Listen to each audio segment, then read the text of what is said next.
Zheng Chanjie, président de la Commission nationale du développement et de la réforme, a rencontré le vice-chancelier d'Allemagne, Robert Habeck, à Beijing dans la matinée d'aujourd'hui. Les deux hommes se sont réunis à l'occasion du premier dialogue de haut niveau sur le changement climatique et la transition verte. Ce dialogue porte sur plusieurs points, parmi lesquels la réduction d'émissions de carbone industrielles.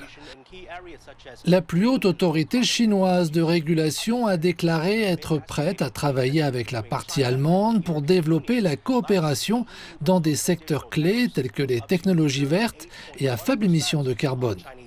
La visite de Robert Habeck a lieu alors que les tensions commerciales s'intensifient entre la Chine et l'Union européenne.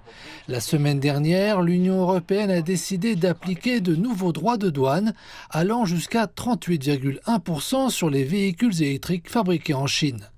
Un projet que la Chine a qualifié d'acte de protectionnisme typique, tout en soulignant qu'il compromettait la transition écologique et la coopération en matière de lutte contre le changement climatique.